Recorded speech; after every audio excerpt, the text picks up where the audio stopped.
Elias moved quickly, the directions straightforward enough, but every step pulled him deeper into a world that felt impossibly vast and impossibly old. The path to the resonance chamber twisted through the heart of the academy like a vein carved by purpose.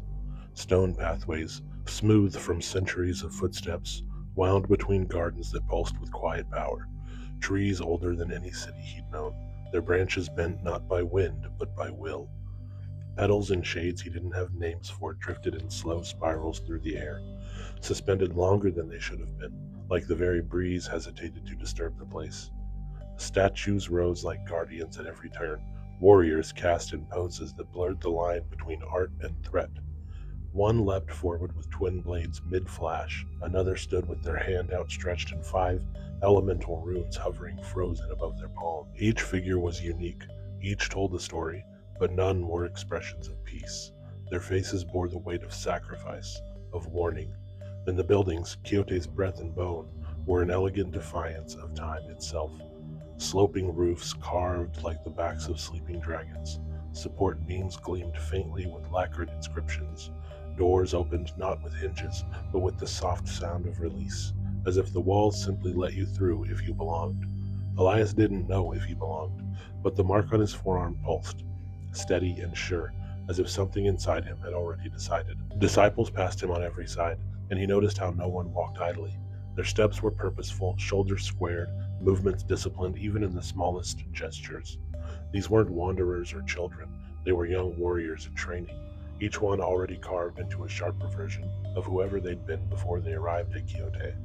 They wore the same ash-gray uniforms Elias had found folded at the foot of his cot the night before, loose-fitting martial shirts and pants designed for movement, reinforced at the joints with subtle stitching. Cloaks hung from their shoulders, hoods down, hems weighted just enough to keep them from fluttering in the wind.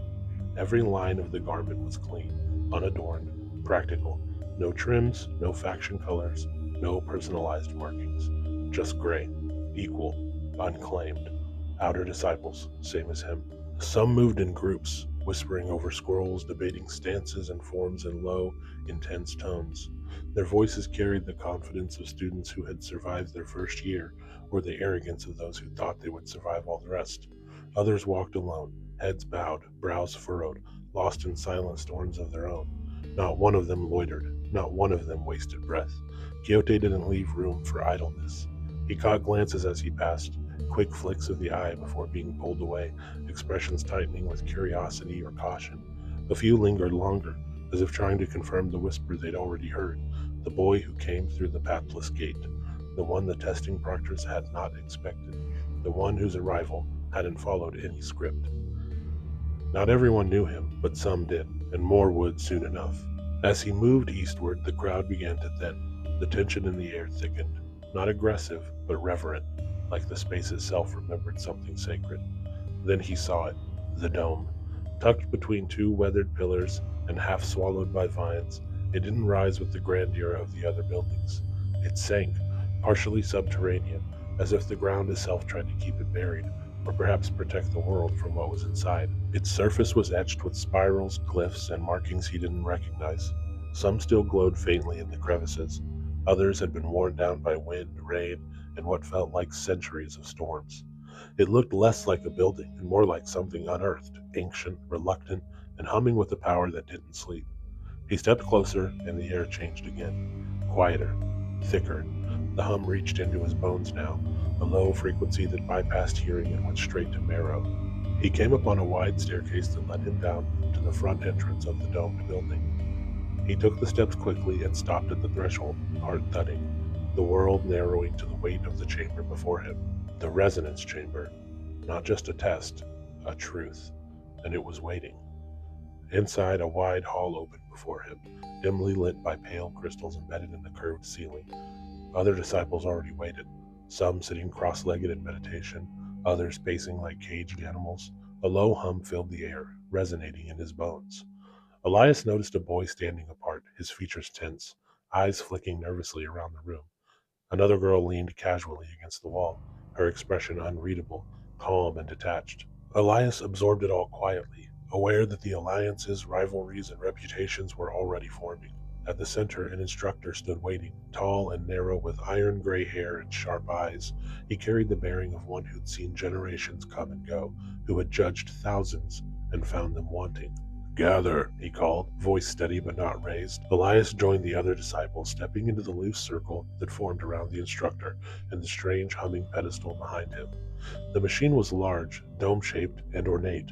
Intricate lines of rune-carved crystal glowed faintly, trailing arcs of pale blue energy.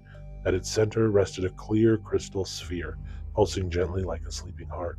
The lightning mark on Elias's forearm pulsed powerfully, as if in response to the overwhelming strength radiating from the instructor before him. This, the instructor said, turning slowly to face each of them, is the resonance chamber, a relic older than Kyōtei itself, older than the Concord. It measures Inryoku, the inner force you cultivate. It tests your elemental affinity and gauges your potential. He paused, eyes narrowing slightly as he looked around. It will not lie, and it cannot be fooled. He motioned toward the platform. When called, step forward, place your palm upon the dome. Do not fight the resonance. Allow your essence to flow freely. Resist nothing and hide nothing. The tension deepened. Elias felt eyes glancing toward him, quick and furtive, curious and wary. Already rumors were whispering through the crowd about the storm-touched boy who had appeared without warning. Len Shai, the instructor announced, calling the first name. A lean boy with nervous eyes stepped forward, pressing his palm to the crystal. Immediately, the chamber reacted. Red runes spun up from the base, whirling around him. The crystal glowed warmly, bathing Len's face in crimson light. Fire, the instructor noted calmly, a scribe at his side quickly writing. Tempered body, 6th level. Len stepped back, relief flooding his face. Kella Anari, the girl who had helped Elias earlier, stepped forward confidently, placing her hand upon the dome. Soft blue light enveloped her, tendrils of mist visibly streaming through the air around her. Water, the instructor observed. Tempered body, 6th level. Strong control. Elias watched carefully as more students were tested. Earth affinities glowed a steady amber. Water came forth in soft blues and greens. Each student stepped away either proud or subdued by their results. Some clearly feared what the chamber might reveal. Others carried the arrogance of one already certain of their path. Hours passed. Each student's test described meticulously by the instructor, reactions recorded diligently by scribes. Elias's nerves tightened as anticipation built toward his turn. Finally, after an eternity of tension, the instructor's gaze fell on him. Elias Reign,